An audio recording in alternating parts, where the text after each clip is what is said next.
ખીલે મને શમણે તારી નમણી આંખોથી. તો એ લોકોનું માઇન્ડ ચેન્જ થઈ ગયું કે બોલે આ હિરોઈનની આ વિથ મેકઅપ સારી તમને લીડમાં લઈ લો. પહેલી ફિલ્મ જ્યારે રિલીઝ થઈ ત્યારે શું રિએક્શન, એવા કોઈ યાદગાર હોય કોઈના? મારી ફ્રેન્ડ્સને બધા જોતા હોય કે અરે આ તો આપણી સ્કૂલમાં ભણતી. તો એ જે એક્સપિરિયન્સ હતો ને એ આમ રૂવાડા ઊભા થઈ ગયા હતા કે હા યાર લાઈવની મોજ છે ને એ શાયદ સ્ટુડિયોમાં ન હોય. ના હોય બિલકુલ. આ છોકરીએ વન ટેક આટલો મોટો ડાયલોગ ને અમારી સામે બોલવો ને એ બી ગુજરાતી એક્ટ્રેસ થઈને, તો બધાએ ક્લેપ કરી હતી ને મારી લાઈફનો સૌથી સારામાં સારો એક્સપિરિયન્સ કહું તો એ રહ્યું. હે ઓખો તો દુનિયાથી નોખો કહેવાય, મારા દ્વારિકાના દેવની તો વાત જ નો થાય. ગુડ મોર્નિંગ ગુજરાતમાં આપનું હાર્દિક સ્વાગત છે દોસ્તો. હું શૌનક વ્યાસ અને આજના આ કાર્યક્રમમાં વહેલી સવારે આપણે બધા મળ્યા છીએ મજા કરવા, આનંદ કરવા અને દિવસને યાદગાર બનાવવા માટે. મિત્રો, વાત કરીએ ગુજરાતી સંગીતની, ગુજરાતી ફિલ્મોની, તો ટ્રેન્ડ બહુ બદલાયા કર્યા છે. આજનો પણ ટ્રેન્ડ એક બદલાયેલો છે. પછી એ તમે સંગીતની વાત લઈ લો, લિરિક્સની વાત લઈ લો, એમાં આવતા ગાયકોની વાત લઈ લો. નવા એટલા અદ્ભુત ટેલેન્ટેડ ગાયકો ગુજરાતી ઇન્ડસ્ટ્રીને મળી રહ્યા છે. અને મજાની વાત એ છે કે આ બધું હોલિવૂડમાં બહુ સરસ ટ્રેન્ડ છે. જેમ કે જે ગાયક હોય છે એ અભિનેતા પણ હોય છે, એ એક્ટ્રેસ પણ હોય છે અને ગાતા પણ હોય છે. તો એવો ટ્રેન્ડ આપણે ત્યાં પણ છે કે મલ્ટી ટેલેન્ટેડ લોકો આપણે ત્યાં આપણી ઇન્ડસ્ટ્રીમાં જોવા મળે છે. એક બહુ સુંદર ગીતથી આજના કાર્યક્રમની જે મારી પેટર્ન છે એ રીતે શરૂઆત કરી અને પછી એક ગુજરાતી ફિલ્મ ઇન્ડસ્ટ્રીના એક એવા સિતારાને મળીશું કે જેમણે બંને ક્ષેત્રમાં સરસ મજાનું યોગદાન આપ્યું છે. તો આ ગીત તમે બધાએ સાંભળ્યું છે? મારી સાથે જરા ગાજો. યાદો ન બાવળને આવ્યા ફૂલ રે હવે, તું આવે તો દુનિયા એ જી ધૂળ રે હવે. હું મને શોધ્યા કરું પણ હું તને પામ્યા કરું, તું લઈને આવે લાગણીનો મેળો રે. સાથ તું લાંબી મજલનો સાર, તું મારી ગઝલનો, તું અધૂરી વાર્તાનો છેડો રે. મીઠડી આ સજા છે, દર્દોની મજા છે, તારો વિરહ પણ લાગે વાલો રે. કે વાલમ આવો ને આવો ને, વાલમ આવો ને આવો ને, માંડી છે લવની ભવાઈ, ઓતા થૈયા થૈયા તા થૈયા થઈ. આજે આપણી સાથે કેવા જ વાલમ છે ભાઈ. આ લિરિક્સ જોયા તમે? કેટલી મોડર્ન ટચવાળી વાત છે. આજકાલના સિંગર્સ, આ નીરેન ભટ્ટ સાહેબે લખેલું ગીત છે, બહુ સુંદર આજની વાત ચાલે છે ને. એવું જ આજના સંગીતને લઈ અને કામ કરનારા ગાયકો, અદાકારો આપણી પાસે છે. અને એવા જ એક સૌના ચહિતા એટલે સૌના હૃદયના વાલમ એવા એક સુંદર મજાના અભિનેત્રી પ્લસ અદ્ભુત ગાયિકા, બંને વસ્તુના ધની છે. એ આપણી સાથે આજે સ્ટુડિયોમાં છે. તો આપણે બધા સ્વાગત કરીએ ઝીલ જોશીનું. Thank you. કેમ છો ઝીલ? મજામાં. વાહ. તો તમને પહેલાં તો બહુ તમારું સ્વાગત છે ગુડ મોર્નિંગ ગુજરાતમાં. Thank you. અને જેમ સવારમાં સૂર્ય એકદમ ગોલ્ડન હોય છે એમ તમે પણ ગોલ્ડન થઈને આવ્યા છો. રાઈટ. તો બહુ મજાની વાત છે. તો ઝીલ, પહેલાં તો તમને બધાએ પડદા પર જોયા છે, કે ફિલ્મોથી જોયા છે, કે તમારી એડવર્ટીઝમેન્ટ્સમાં જોયા છે, અને તમે સરસ ગાઓ પણ છો. શરૂઆત પહેલાં શાની થઈ ને કેવી રીતે થઈ? મારી શરૂઆત પહેલાં ફિલ્મ્સથી થઈ હતી. અચ્છા. મેં કરિયરની શરૂઆત જ ત્યાંથી કરી છે. મેં કોઈ એવું વધારે સ્ટ્રગલ નથી કર્યું. મને ભગવાને એવું સારું એક કહેવાય ને બ્લેસિંગ હતા મારી ઉપર કે મને ડાયરેક્ટ એક બે ઓડિશન આપતી હતી હું ફેસબુકને લઈને ને. ત્યારે તો એટલી ખબર બી ના પડે ફેસબુક યુઝ કરવામાં ને એમાં બી. અને ઇન્સ્ટાગ્રામ ને સોશિયલ મીડિયાનો બી એટલો જમાનો નહીં યાર. લાસ્ટ 5-6 વર્ષથી વધારે ટ્રેન્ડ આવ્યો છે.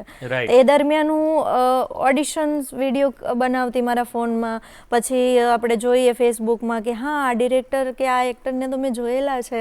પછી એમને ફ્રેન્ડ રિક્વેસ્ટ મૂકીએ અને એમને પછી પછી હું મારા વિડીયોઝ શેર કરતી કે સર મને એક્ટિંગમાં જવું છે, અમારા ઓડિશન વિડીયો છે, હા તે મને ડાયલોગ્સ બોલવાના વધારે શોખ. રુચિ ક્યારથી પડી? પહેલેથી શરૂઆતથી ક્યારે તમે નાનપણથી જ ના ના ના અભિનેત્રી બનવા માંગો નાનપણથી છો? નહીં, નાનપણ તો ક્યાં રમવામાં ગયું ખબર નથી પડી, અચાનક દિલમાં એવું થયું કે શું જોઈને થયું? એવી શું વાત હતી કે જેણે તમને એમ ટ્રિગર કરી દીધા કે મારે પણ એક્ટર બનવું જ છે હવે? ના એ ખબર જ એવી નથી એક ક્ષણ જ ખબર પડી, નથી. કાંઈ ખબર વાહ. નથી પડી, બસ અચાનક વાહ. એવું થયું. મને ડાન્સિંગનો બી શોખ Okay. બહુ, સ્કૂલમાં ને એમાં ડાન્સ કરતા, તો બસ અચાનક એવું થયું કે હા ચલો વિડીયો બનાવીએ. અને પછી વધારે ત્યારે થયું કે જ્યારે મેં ફેસબુકમાં અમુક કલાકારો જેને હું ટીવીમાં જોતી એ લોકોને જોયા અને મારી સામે ફેસબુકમાં આવ્યા, ઘરે આ તો આને હું ટીવીમાં જોઉં છું એમ. Right. અને ફેસબુકમાં આવ્યા, પછી ફ્રેન્ડ રિક્વેસ્ટ મોકલી કે હા સર આવી રીતના મને જવું છે આગળ એમ. પછી કોઈકે મને સજેશન આપ્યું, ત્યારે તો ગામડામાં ખબર બી નહીં કે ઓડિશન તમે કરવાના ક્યાંથી બિલોંગ કરો છો અને હું કેવું એ વાતાવરણ કેવું? બનાસકાંઠાની છું. અચ્છા. હા, આમ જોવા જાવ તો એ એરિયામાં આટલું બધું ચલણ નહીં. હા. હા, અને મારા ઘરમાં કે કુટુંબમાં દૂર દૂર સુધી કોઈ કલાકાર લાઈનમાં નહીં. અચ્છા. હા, તો ખબર નહીં કોને કોન્ટેક્ટ કરવો, શું કરવું, કાંઈ જ ખબર નહીં. બસ કુદરતી ફેસબુકના જરીએ કોન્ટેક્ટ કર્યા અને ઓડિશન માટે મને બોલાવી. Right. તો આણંદ શાયદ આણંદ હિતેન કુમારનું એક ફિલ્મનું શૂટિંગ ચાલી અરે રહ્યું વાહ. હતું, તો ત્યાં ઓડિશન માટે ગયા. ત્યાં એ ડિરેક્ટર હતા સુરતના, હરિદાદા. એમણે મને બોલાવી કે એક કામ કરો, તમે લોકો છેક ત્યાંથી આવો છો ને તો તમે અહીં આવી જાઓ, અમે હિતેનભાઈને મળવા આવવાના છીએ, તો કે તારું બી ઓડિશન ત્યાં લઈ લેશું. તો મારું ફર્સ્ટ ઓડિશન ત્યાં આણંદમાં એ લોકોએ કર્યું અને બસ ગમી ગયું એમ. અને હું ફર્સ્ટ સિલેક્ટ થઈ હતી સેકન્ડ લીડ માટે, મેઇન લીડ માટે નહીં, કારણ કે એ લોકોએ મારા પહેલાના કોઈ ફોટો વિડીયો જોયેલા નહીં, કાંઈ નહીં, ખાલી કે એક્ટિંગ નેચરલ કરે છે એમ. અને ઘણીવાર એવું હોય કે જે જાણીતા છે એ ચહેરાને લઈએ તો કદાચ ફિલ્મને વધારે સારું પ્રમોશન મળે. પછી અમે લોકો ઓન ફ્લોર ગયા ત્યારે સુરત, અને મારી ફિલ્મનું શૂટ થયું ત્યારે ફર્સ્ટ ડે જ્યારે મેં કેમેરો ફેસ કર્યો, એ લોકોએ મને વિથ મેકઅપ આઉટફિટ રેડી કરી, તો એ લોકોનું માઇન્ડ ચેન્જ થઈ ગયું કે બોલે આ હિરોઈનની આ વિથ મેકઅપ સારી, તમને લીડમાં લઈ લો. તો મારું સિલેક્શન એવી રીતે થયું હતું. પહેલા મેં ઓડિશન આપ્યું હતું સેકન્ડ લીડ માટે, રાઈટ. અને ઓન સ્ક્રીન જ્યારે જોઈ તો કે આ મસ્ત લાગે છે સ્ક્રીન ઉપર, તો મને લીડમાં કરી. સ્ક્રીન ફ્રેન્ડલી ફેસ છે. હા હા હા, એના માટે. તો બસ એવી રીતે જર્ની સ્ટાર્ટ થઈ. પછી એક ફિલ્મ કર્યા, 2 ફિલ્મ કર્યા, એની પછી આલ્બમ લાઈનમાં આવ્યા. ને રાઈટ. તો પહેલી વખત જ્યારે ફિલ્મમાં ગયા, આખો માહોલ જોયો, કારણ કે ઓડિશન તો ઘરેથી વિડીયો ઉતારીને આપવો એ બહુ અલગ વાત છે, અને ત્યાં જઈને આટલા બધા ક્રૂને જોવી, આટલા બધા લોકોને, આ કમાન્ડને ફોલો કરવા, તો એ બધું કેવું લાગેલું અને એમાં કેવી રીતે તમે સેટ થઈ ગયા? મારું કેવું છે ખબર, મને કોઈ વસ્તુનો ડર નથી લાગતો ક્યારે એમ. અને કેમેરા ફેસ સામે કેમેરો ક્યારે નહોતો જોયો કે હા કેમેરા હોય, રેડ કેમેરામાં શૂટ કરતા હોય, આવડો મોટો કેમેરો જ લાઈફમાં ફર્સ્ટ ટાઈમ જોયો હોય.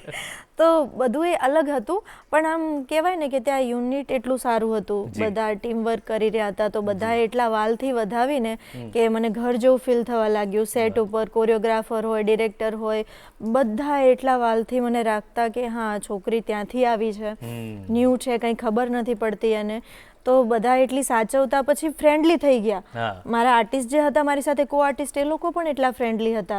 તો રમતા રમતા શૂટ થઈ ગયું, ખબર જ ના પડી કે મેં ફિલ્મ કરી છે. અને બસ બધા શીખવતા હતા. ફર્સ્ટ એક્સપિરિયન્સ હતો એ બહુ જ મસ્ત હતો. પહેલી વાર કેમેરો જોયો, પહેલી વાર ઘરની બહાર નીકળી. આમ જોવા જાવ તો મેં ક્યારેય બસમાં બેસતા બી મને નહોતું આવડતું. તો ઘરવાળા કન્વિન્સ હતા આ વાતથી કે હા બરાબર છે, બરાબર, કે પછી તમારે કરવા પડ્યા ઘરવાળાને? બધા કન્વિન્સ હતા. ખાલી મારા મોટા ભાઈ હતા, એમને થોડું એ હતું કે આટલી દૂર ના જવાય, ચિંતા થતી હોય, તો એમને આ ફિલ્ડથી થોડી એલર્જી ખરી. બટ પછી ધીરે ધીરે એમણે જ્યારે જોયું કે હા એણે નામ કર્યું છે, ટકી રહી છે એમ, પછી અત્યારે હા પ્રાઉડ ફીલ કરે છે. સ્ટાર્ટિંગમાં થોડો ડર હોય કે યાર જશે, સક્સેસ થશે, નહીં થાય, બટ પછી હવે તો બધા મસ્ત એમ. બાકી પહેલાથી સપોર્ટ ફેમિલીનો. પહેલી ફિલ્મ જ્યારે રિલીઝ થઈ ત્યારે શું રિએક્શન, એવા કોઈ યાદગાર હોય કોઈના કે તમને આજે બી યાદ હોય કે મારી પહેલી ફિલ્મ રિલીઝ થઈ ત્યારે આવું રિએક્શન મળેલું, મને આજે બી યાદ છે? કોઈના શું, મારા અને મારા પરિવારના લઈ મારા પરિવારમાં ગામડામાં મારા ભાઈને લોકો હોય, એ લોકોએ સ્ક્રીન જોઈ હોય કે ભાભીને લોકો, પણ મારા કઈ ફિલ્મની વાત કરીએ છીએ આપણે? કોઈ આને પરણાવો, એ મારી ફર્સ્ટ. ઓકે. તો મારા મમ્મી પપ્પાએ સ્ક્રીન નહીં જોયેલી કદી, કારણ કે એ લોકો હજી બી મતલબ ક્યારે થિયેટર જોયા ના હોય. મેં લાઈફમાં પહેલી વાર એમને થિયેટર જોવા લઈ ગઈ ને એ બી મારી ફિલ્મ જોવા લઈ ગઈ. તો અને એ એક્સપિરિયન્સ મારા માટે એવડી મોટી સ્ક્રીનમાં પોતાની જાતને જોવી, એવડા નાના એરિયામાંથી આવું, તો આંસુ આવી ગયા હતા કે યાર કેવી રીતના પોસિબલ છે આ વસ્તુ એમ. મારી ફ્રેન્ડ્સને બધા જોતા હોય કે અરે આ તો આપણી સ્કૂલમાં ભણતી. તો એ જે એક્સપિરિયન્સ હતો ને એ આમ રૂવાડા ઊભા થઈ ગયા હતા કે હા યાર. અને હું ફર્સ્ટ ટાઈમ મારા મમ્મી પપ્પાને લઈ ગઈ હતી મૂવી જોવા માટે. તો હા, અદ્ભુત એક્સપિરિયન્સ હતો. વાહ. તમારી અદાકારીની તો વાતો થઈ, પણ આપણે તો ગાવાનું જ્યાં આવે ત્યાં અમને બધાને, આપણી ઓડિયન્સને પણ એવી ઈચ્છા હોય છે કે જરા સાંભળ્યા જ કરીએ જે ગાયક આવે, તો તમારા સ્વરમાં કંઈક થઈ જાય. મારું હમણાં એક સોંગ આવ્યું હતું શણગાર નમણી આંખોનું, જેને લોકોએ બહુ સારા વ્યૂઝ મળ્યા અને એના એટલા બધા રીલ્સ બન્યા. સોશિયલ મીડિયામાં લોકો એટલા રીલ્સ બનાવ્યા હતા. તો હું મારા સોંગની જ 2 લાઈન ગાઈશ. પ્લીઝ. તું રાખી લે મને શમણે તારી નમણી આંખોથી, રાખી લે મને શમણે તારી નમણી આંખોથી, તારી આંખોને હું શણગાર સજાવું કાજળથી, તારી આંખોને હું શણગાર સજાવું કાજળથી. વાહ વાહ વાહ, અદ્ભુત વાત. અને આ તમારું હમણાં જ રિલીઝ થયેલું? ના, 4 મહિના થયા. 4 મહિના પહેલા થયું. ઓકે. તો લાઈવ પરફોર્મ કરવામાં અને રેકોર્ડિંગમાં શું ફરક હોય છે? જેને ખબર નથી બધાને એમ હોય છે કે, પણ શું ફરક હોય છે? કેવી ચેલેન્જ? એક સિંગર માટે શું બદલાતું હોય છે? સિંગર માટે બદલાય કે જો રેકોર્ડિંગમાં આમ જોવા જાઓ તો ઇઝી રેકોર્ડિંગમાં નથી. રેકોર્ડિંગમાં તમારે બહુ બધું માઇનોર રીતે બી માર્ક કરવું પડે, ધ્યાન રાખવું જોઈએ. અને લાઈવ એવું છે કે ત્યાં તમે એકદમ ખુલ્લીને મોજમાં હોવ, ઓડિયન્સ મોજમાં હોય, પ્લસ રિધમ, સાઉન્ડ. કારણ કે તમે લાઈવમાં ગાઓ અને રેકોર્ડિંગમાં ગાઓ, તમારો વોઇસ ટોન બી ચેન્જ થઈ જાય. રેકોર્ડિંગમાં વોઇસ એકદમ મીઠો લાગે, તમારે પ્રોપર સૂરથી ગાવું પડે. અને લાઈવમાં જ્યારે તમે ગાઓ ત્યારે તમે ઓડિયન્સને જોઈને ગીતો બદલાતા હોય. અહીંયા એક જ ગીત ગાવાનું હોય, ત્યાં અઢળક ગીતો ગાવાના હોય, ગીતો બદલાતા હોય, એમ સૂર બદલાય. એ પ્રમાણમાં તમારે 4 સફેદનું ગીત હોય તો એ હિસાબે ગીત ગાવું પડે. તો લાઈવ જે છે ને એ આખી વસ્તુ અલગ છે, પણ જે લાઈવની મોજ છે ને એ શાયદ સ્ટુડિયોમાં ન હોય.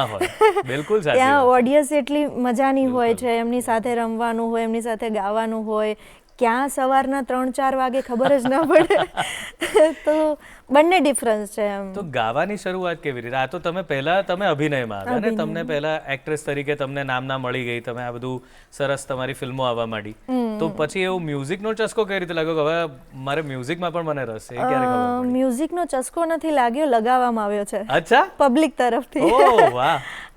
જ્યારે હું સ્ટેજ ઉપર જતી એઝ અ સેલિબ્રિટી ગેસ્ટ બોલાવતા કે હા એક્ટ્રેસને બોલાવો આપણે પ્રમોશન માટે કે કોઈ ઇવેન્ટ હોય, તો લગ્ન પ્રોગ્રામ હોય તો મને બોલાવતા. તો જઈએ, 2-4 શાયરીઓ બોલીએ, એન્ટરટેન કરીએ લોકોને, 2-4 વાતો કરીએ સ્ટેજ ઉપર. આર્ટિસ્ટને તો એ જ કરવાનું હોય ને. બિલકુલ. તો અમાર બાજુનું જે ઓડિયન્સ છે, બનાસકાંઠા બાજુ તમે હાજરીમાં જાઓ એઝ અ ગેસ્ટ, તો ત્યાં લોકો તમને સાંભળવા કરતાં, મતલબ બોલો એ સાંભળવા કરતાં ગાવામાં વધારે ઇન્ટરેસ્ટ પડે કે તમે વગાડો બસ અને ગાઓ એમ. તો નીચે ઓડિયન્સ હોય ને સીધી ફરમાઈશ આવે, બેન એક ગીત ગાઓ. ત્યારે ખબર બી નહીં બેનને કઈ ગીત ગવાય કઈ રીતે, શું ગાવું. તો બેન એક ગીત ગાઓ એમ, તમે પછી વાત કરો, પેલા એક ગીત ગાઓ એમ, એક ગીત થઈ જાય એમ. એટલે સારું, પછી આપણે કેમ બેઠા હોય તો ગાઈએ આ તે, તો રિધમનો તાલ મળે એટલે એમ જ નેચરલી ગાવાનું સ્ટાર્ટ કર્યું. એક ગીત ગાઓ એટલે ત્યાંથી પબ્લિકને આમ તોન ચડવા લાગે કે યાર મસ્ત છે, મજા આવે છે. તો એક 2 ગીતો ગાયા એમ. એમાંથી ધીરે ધીરે જ્યારે બી હાજરીમાં જતી ત્યારે 2-4 ગીતો ગાવું. ત્યારે વાત ના કરું, થોડી વાર વાત કરું ઓડિયન્સ સાથે, પછી 4-5 ગીતો ગાઈએ રિધમ સાથે. એમ કરતાં સ્ટેજ પરફોર્મન્સ સ્ટાર્ટ થઈ ગયા મારા. અને એમાંથી અત્યારે હું પોતાના લાઈવ શોઝ મારા પોતાના ઓર્કેસ્ટ્રા સાથે કરી રહી છું. ક્યાં વાત. આ કેવો સરસ મજાનો સંજોગ કહેવાય કે ફરમાઈશથી શરૂ થયેલી વાત કે તમે કંઈક ગાઓ, અને આજે એમની પોતાની એવી ફરમાઈશ, લોકોની ફરમાઈશ છે કે આમનો આખો શો રખાવો એક નાનકડા ગીતની પંક્તિથી. વાહ. તો આ પાછા ફિલ્મો તરફ આવીએ કે તમારી આજે ફિલ્મ લાઇનની શરૂઆત થઈ, પછી એક તમને કેવી રીતના ઓફર્સ મળતી ગઈ, તમે કેવી રીતે પસંદ કેવી રીતે કરો છો ફિલ્મોને? એમાં કેવું હોય કે તમે ફર્સ્ટ ટાઈમ જ્યારે તમારા કરિયરની શરૂઆત કરતા હોય ને કે જ્યારે તમારું નામ હોય ત્યારે તમે એવું કરો કે હું પસંદ કરીશ ફિલ્મ એ કરીશ એવું નથી હોતું. એઝ એન એક્ટ્રેસ હું મને જે અનુભવ થયા છે એ કહું છું. જ્યારે તમે હિટ જાઓ પછી તમને એ અધિકાર મળે કે હા યાર હવે હું પસંદ કરીને કામ કરીશ. પણ શરૂઆતનો જે દોર હોય ને દરેક આર્ટિસ્ટને સ્ટ્રગલનો ટાઈમ હોય. જે ફિલ્મ મળે એ કરી લીધા, જે કામ મળે એ કરી લીધા. હું તો એવું જ કરતી, બીજાનું મને આઈડિયા નથી પણ ક્યાંક એટલું ખબર પડે છે કે સ્ટાર્ટિંગમાં જેટલા બી ફિલ્મ આવતા કરી લીધા છે. મેં અત્યાર સુધી કાંઈ નહીં તો 23-24 ફિલ્મો કર્યા હશે. તો એમાંથી અડધા ફિલ્મો એવા હશે કે જેમાંથી મને શીખવા મળ્યું છે પણ એ રિલીઝ નથી થયા. અડધામાં પેમેન્ટ મળ્યું છે પણ રિલીઝ નથી થયા. એવા બી ફિલ્મો કર્યા છે. તો રૂરલ ફિલ્મો કર્યા, અર્બન ફિલ્મો કર્યા, કોમેડી ફિલ્મ્સ કરી લીધા, હિન્દી ફિલ્મ કર્યા. ઘણું બધું શીખવા મળ્યું. અને સ્ટેપ બાય સ્ટેપ મેં ત્યારે પસંદ નથી કરતી, મને મળતું હતું કામ મેં કરી લેતી હતી. હા એટલું ખરું, હું પેમેન્ટ જોતી હતી, પેમેન્ટ કેટલું છે અને મારું કેરેક્ટર કેવું છે, હા બસ એ જોતી. હવે કેવું છે કે હવે થોડું એ થઈ ગયું, હવે સમજ આવી. હવે જોઈએ છે આર્ટિસ્ટ કોણ છે, ડિરેક્ટ કોણ કરે છે, પ્રોડ્યુસર કોણ છે, શૂટ ક્યાં થવાનું છે. પહેલાં ના સમજણ શક્તિ માની લો કે કાંઈ બી એમ, ત્યારે સીધું હા ફિલ્મ છે કરીએ, આ હતું. ફિલ્મ મળી રહી છે યાર, કરી નાખી એમ, કરી નાખી, આ હતું. આ ફેક્ટ કહું છું એમ. પણ તમારા જેવા નિખાલસ બધા હોતા નથી. તમે જે કહો છો એ ઘણાના જવાબ બહુ સાંભળેલા લાગે તમને કે આ તો કોઈ બીજામાં પણ મેં સાંભળ્યું છે કે હા હું આ જોઉં છું, આ જોઉં છું, આ જોઉં છું. પણ વાસ્તવિકતા આ જ છે જે તમે કહી. કારણ કે જ્યારે તમે શરૂઆત કરો છો ત્યારે તો વાત જ એ છે કે હું જાતે કેટલો અનુભવ, અને એ પણ આપણે કોઈ એવું શીખેલા બેકગ્રાઉન્ડથી ના આવતા હોઈએ કે તાલીમ કોઈ લીધી જ ના હોય. આપણી તાલીમ એ તો રોજનો આપણો કેમેરો જ છે સામે, હા એ જ મળે છે કે તમને કેવી રીતે શીખવા મળે છે. તો તમને એવું શરૂઆતના દોરમાં એવું યાદ છે કે જ્યારે તમને એમ થતું હોય કે હું આ કેવી રીતે કરીશ? કોઈ અઘરું પાત્ર તમે ભજવ્યું હોય કે જેના માટે તમારે બહુ મહેનત કરવી પડી હોય, એવી કોઈ ફિલ્મ, એવું કોઈ પાત્ર તમને યાદ છે? હા, મેં કહ્યું ને મેં એક હિન્દી ફિલ્મ કરી હતી. એમાં બધી સ્ટારકાસ્ટ બોમ્બેની હતી, જેમ કે રાજપાલ યાદવ, રઘુવીર યાદવજી છે, પ્રીતિજી છે જે મોહબ્બતેમાં હતા. ઘણા બધા એવા નામચીન કલાકારો છે, ગજેન્દ્ર ચૌહાણજી છે. એમાં હું જે ગુજરાતી એક્ટ્રેસ, અને એમાં જે આપણે કહીએ ને કે આપણે ગુજરાતીને કેવું હિન્દી બોલે પણ એનું ટોન આવી જાય. તો એ જે ફિલ્મ અમે લોકો કચ્છમાં શૂટ કરતા હતા, 1 મહિનાનું સ્કેડ્યુલ હતું ત્યાં. અને ત્યારે એમની સામે મારે ડાયલોગ બોલવાના, આખી ટીમ મારી સામે ઊભી, ગુજરાતી કોઈ બી નહીં, બધા એ લોકો, અને એવા તગડા આર્ટિસ્ટ એમ. અને એમની સામે 1 પેજનો ડાયલોગ હું એમાં વહુ બતાવી હતી, અને એ લોકો મતલબ મુખિયા બતાવ્યા હોય, ગ્રામજનો બતાવ્યા, એવી એક સ્ટોરી હતી, મસ્ત સ્ટોરી હતી. તો એ દરમિયાન એટલા દિગ્ગજ આર્ટિસ્ટ સામે તમને 1 પેજનો ડાયલોગ બોલવો, અને બી હિન્દીમાં. ગુજરાતી તો ચલો આપણે આર્ટિસ્ટ છીએ આમનું આમ કરીને બી બોલી લઈએ, પણ હિન્દીમાં કટ ટુ કટ જવું અને આપણા હિસાબે એ લોકો પરેશાન ન થાય એ જોવાનું. તો એ દરમિયાન મને ફર્સ્ટ ટાઈમ થોડી ધડકન વધી હતી કે યાર તગડું છે મારા માટે, ના મારે કરી બતાવવું છે એમ. તો એ દરમિયાન મેં એમની સામે જે પરફોર્મ કર્યું, અને પછી એ લોકોએ બધાએ મારા માટે ક્લેપ કરી હતી. હા, કે આ છોકરીએ 1 ટેક આટલો મોટો ડાયલોગ ને અમારી સામે બોલવો, ને બી ગુજરાતી એક્ટ્રેસ થઈને. તો બધાએ ક્લેપ કરી હતી, ને મારી લાઈફનો સૌથી સારામાં સારો એક્સપિરિયન્સ કહું તો એ રહ્યો. તો એ સમયે મને ઘણું બધું શીખવા મળ્યું, એ લોકો પાસેથી ઘણું બધું શીખવા મળ્યું, કેવી રીતે એક્સપ્રેશનને વધારે એ કરવા, તે ક્યાં સ્ટોપ કરવા, એ બધું મને એમની પાસેથી શીખવા મળ્યું હતું. 1 મહિનાનો જે એક્સપિરિયન્સ હતો ને લાઈફમાં શાયદ ફરી ક્યારેય ન મળે એવો એક્સપિરિયન્સ હતો. એવું સ્કૂલિંગ હતું આખું, મજા પડી ગઈ. આ ભાવુક થઈ જવાય ને આવી વાત કરતા કરતા. અને એ લોકો ક્લેપ કરે એટલે કેટલી મોટી વાત થાય એમ. બધા આર્ટિસ્ટોને જોયેલા. હા, મને ડર હતો કે મારા હિસાબે રિટેક થશે તો એ આર્ટિસ્ટ પરેશાન થશે, કારણ કે એ લોકોને બી એમને એક મિનિટની કે કલાકની કિંમત હોય ને. તો બસ. વાહ. તો મજાની વાત એ છે કે ઝીલ છે, સુંદર ને સુરીલા તો છે, પણ સાચા બોલા પણ છે. આવી સરસ મજાની વાતો એ આપણી સાથે શેર કરી રહ્યા છે. પણ અત્યારે આપણે એક નાનકડો વિરામ લઈએ છીએ, પણ વિરામ બાદ આપણે હજુ ઝીલને સાંભળવાના છે, એટલે એમના ગીતો પણ, એમની વાતો પણ, એમની શાયરીઓ પણ અત્યારે લઈએ એક વિરામ.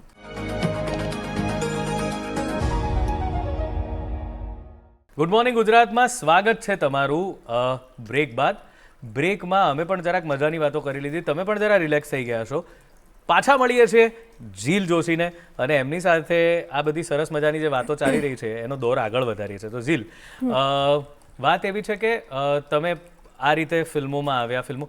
ગુજરાતી ફિલ્મોની તમારે જો વિશેષતા કહેવી હોય કે ગુજરાતી ફિલ્મો કેવી રીતે, કારણ કે તમારી સાથે જેમ કે તમારા મોટા ભાઈની તમે વાત કરી કે ઘણા બધાને એવું હોય છે, મૂળ ચિંતા તો એ છે કે સેફ એન્વાયરમેન્ટ. જ્યારે તમે છોકરીઓની વાત કરતા હો કે ફિલ્ડમાં કોઈ પણ, એ ખાલી ગુજરાતી કોઈ પણ ઇન્ડસ્ટ્રીમાં, અને એ બી એન્ટરટેનમેન્ટ ઇન્ડસ્ટ્રીમાં જ્યારે કોઈ છોકરી જતી હોય ત્યારે સ્વાભાવિક રીતે પરિવારને ચિંતા હોય છે, કારણ કે પોઝિટિવ કરતાં નેગેટિવ બહુ જ સાંભળેલું હોય છે, એવી ચિંતાઓ બહુ હોય છે. તો એવી વખતે તમે આપણી જે ઇન્ડસ્ટ્રી છે એના વિશે કંઈક કહો કે એવો કંઈક મેસેજ જેનાથી વાત લોકો સુધી આ પહોંચે કે આપણે ત્યાં કેવી રીતનું કામ ચાલતું હોય છે, શું હોય છે? પહેલાં તો હું પબ્લિક સુધી એ વાત પહોંચાડવા માંગુ છું કે ઘણા બધા લોકોના દિમાગમાં એવી મેન્ટાલિટી છે કે આ ઇન્ડસ્ટ્રી ગર્લ્સ માટે સારી નથી. આ જે એક નેગેટિવિટી છે એ તમારા માઇન્ડમાંથી કાઢી નાખો, બિકોઝ જેવું દેખાય છે એવું છે નહીં. અને ઇન્ડસ્ટ્રીમાં જો તમારે દિલથી કામ કરવું છે, પોતાની મહેનતથી કામ કરવું છે, તો 100% તમારામાં ટેલેન્ટ છે, એ કહું છું કે તમારામાં ટેલેન્ટ છે તો દીકરી પાછી નહીં પડે એમ. તો તમારી દીકરીમાં એ ટેલેન્ટ છે તો 100% એને મોકલો ને. અત્યારે તો સોશિયલ મીડિયા એટલું મજબૂત થઈ ગયું છે કે તમારે એવું સ્ટ્રગલ કરવાની જરૂર નથી. છોકરીની સેફટી બી એટલી છે. પહેલાં જે કાંઈ બી હોય બધું જતું રહ્યું.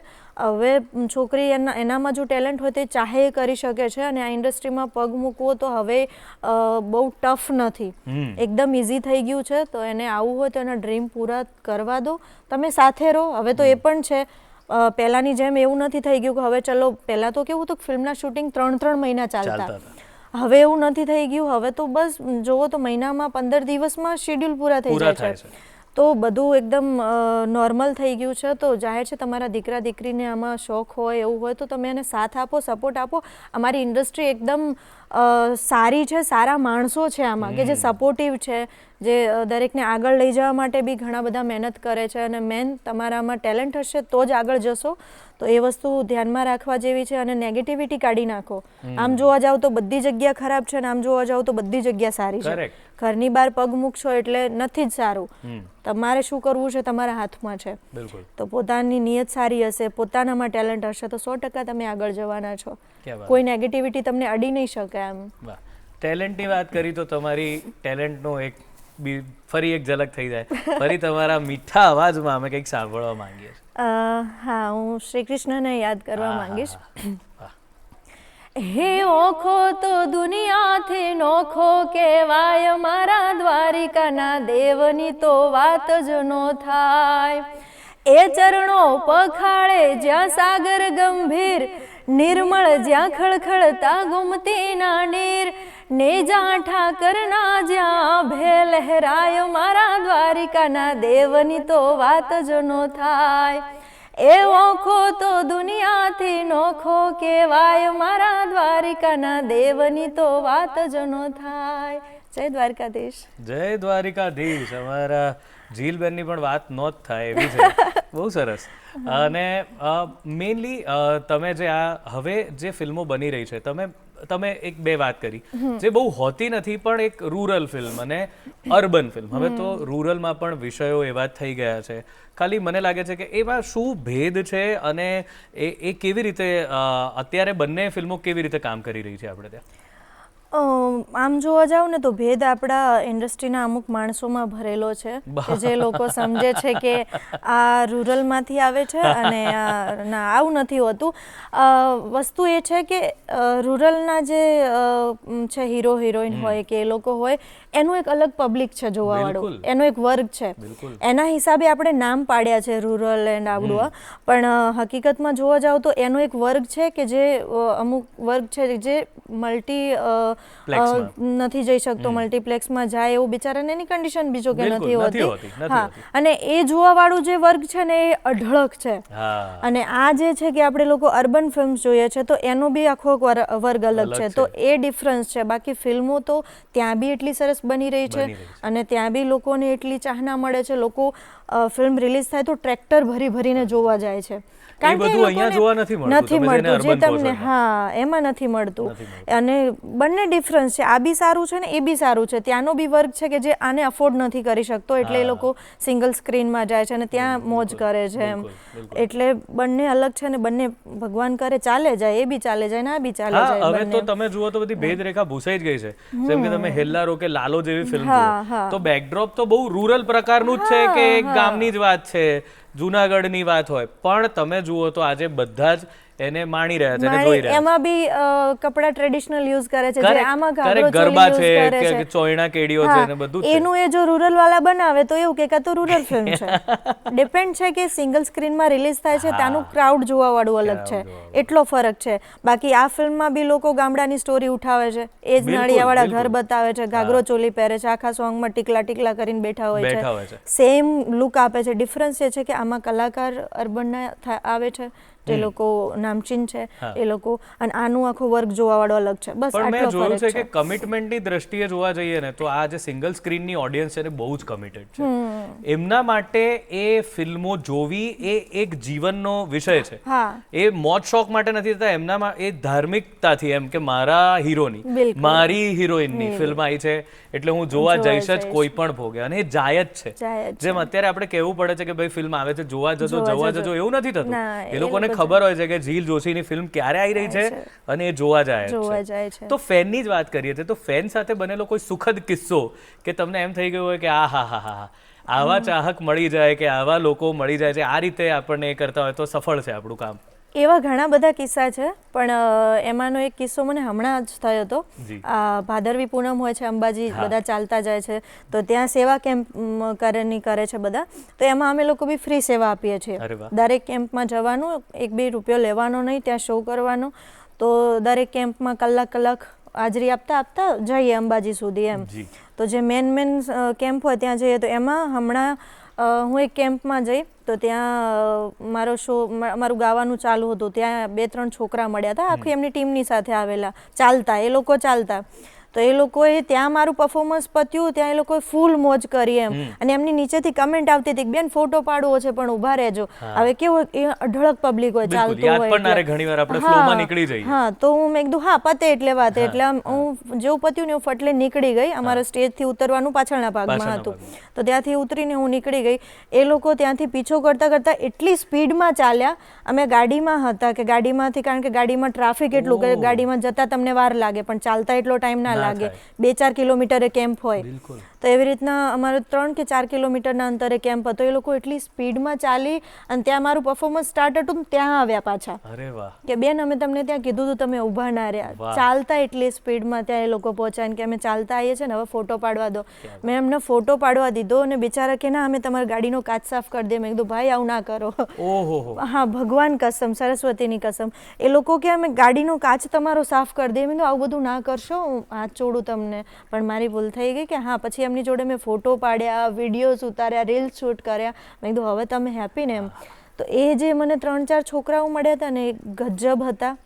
એ લોકોનું હું હજુ બી આમ માઇન્ડમાં લઉં છું કે યાર આટલા પબ્લિકને વિંધીને ત્યાંથી પાછળ દોડતું આવું એટલે અઘરું કહેવાય એમ. આ સાચી એપ્રિસિએશન કહેવાય, સાચી ચાહના આને કહેવાય. હા, અને ત્યાં મારું પરફોર્મન્સ સ્ટાર્ટ હતું ને મેં એ લોકોને જોયા. અલા મેં કીધું તમે અહીંયા આવી ગયા.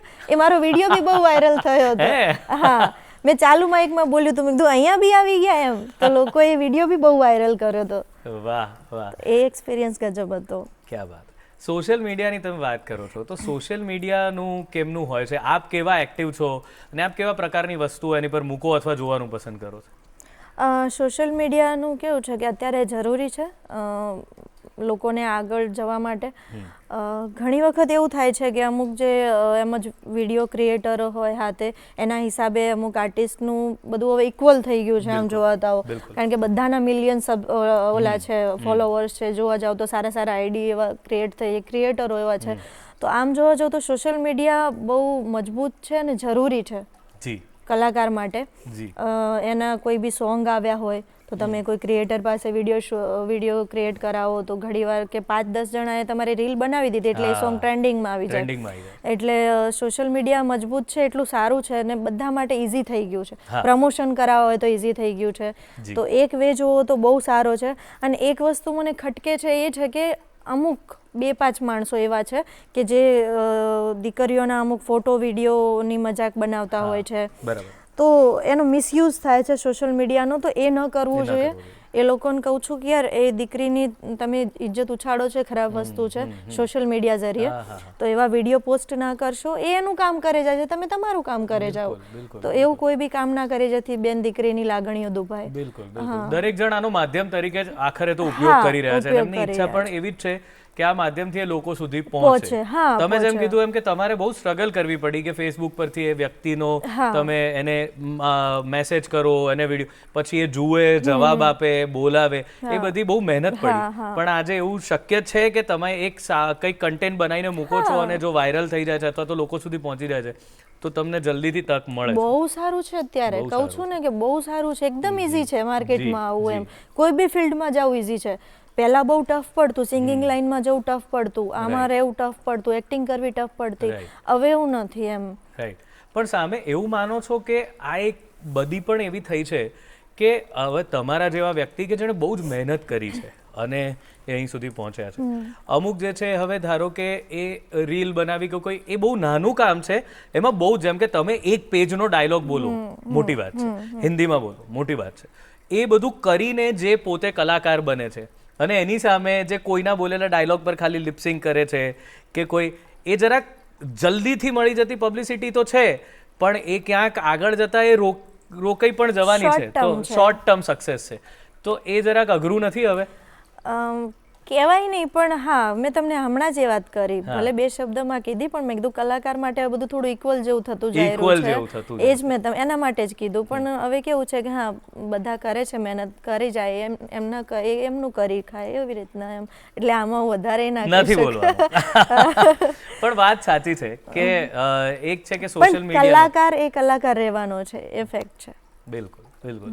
એટલે આપણે જે માધ્યમનો ઉપયોગ કરીએ છીએ એને માધ્યમ તરીકે લઈ અને એમાંથી આગળ વધવાનો પ્રયાસ કરીએ છીએ, એ વાત તો સાચી છે. અને જીલની આ વાત પણ બહુ જ ઉત્તમ છે કે મેં એક વસ્તુ નોંધી છે કે તમે આવ્યા છો ત્યારના એક હકારાત્મક પોઝિટિવ વાત આપણે કરવી છે, બીજી કોઈ વાત આપણે નથી કરવી જીવનમાં. એ જ વાત બહુ આગળ લઈ જાય છે દરેકને.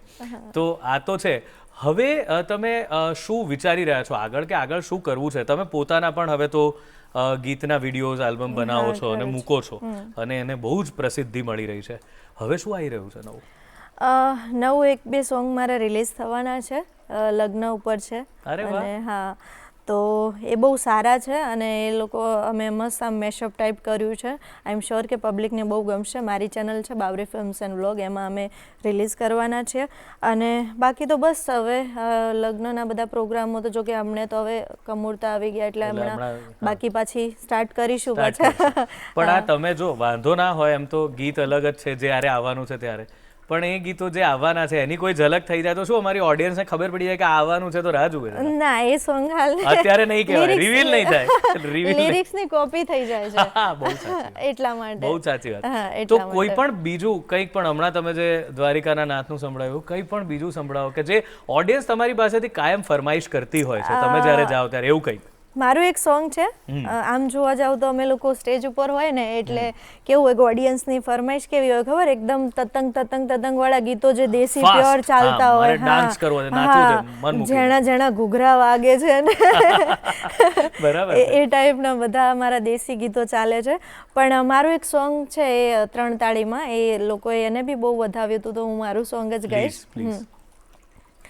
હો ક્યુટ લાગે છે, બહુ વાલી લાગે છે, ક્યુટ લાગે છે રે, બહુ વાલી લાગે છે, ભૈલા મારી ભાભી એકદમ ક્યુટ લાગે છે, હો રૂપાળી છે લાડી, રૂપની સુંદરી લાગે છે, રૂપાળી છે લાડી, રૂપની સુંદરી લાગે છે, ભૈલા મારી ભાભી એકદમ ક્યુટ લાગે છે.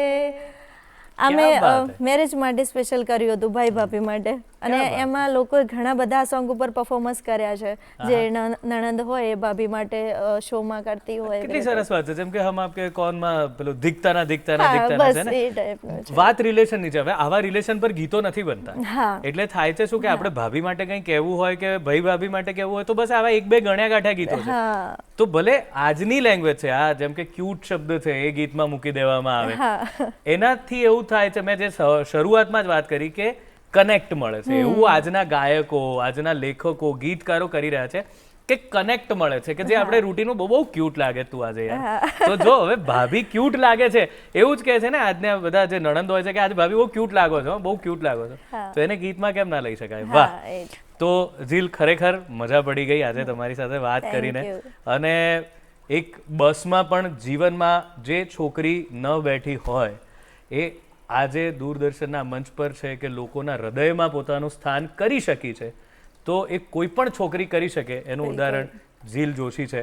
અને બસ કરવાની જરૂર એટલી જ છે કે પોતાનામાં શ્રદ્ધા રાખી, પોતાનું કામ હિંમતથી, એમણે જેમ કીધું મને કોઈ વાતનો ડર નથી, બસ એ ડર રાખ્યા વગર કામ જો કરો છો અને ઉપરવાળામાં જો આસ્થા હોય છે તો આ સોપાનો સર કરી શકો છો. તમે બહુ જ આગળ વધો અને આવનારા તમારા જે બધા આકર્ષણો છે, ગીત છે કે પછી ફિલ્મો છે, એ બધું સુપર ડુપર હિટ રહે. અને ફરી આપણે મળીએ ત્યારે એની વાતો કરીએ ને નવા નવા ગીતો પાછા તમારી પાસે સાંભળીએ એવી દિલથી શુભેચ્છા. Thank you so much. Thank you so much.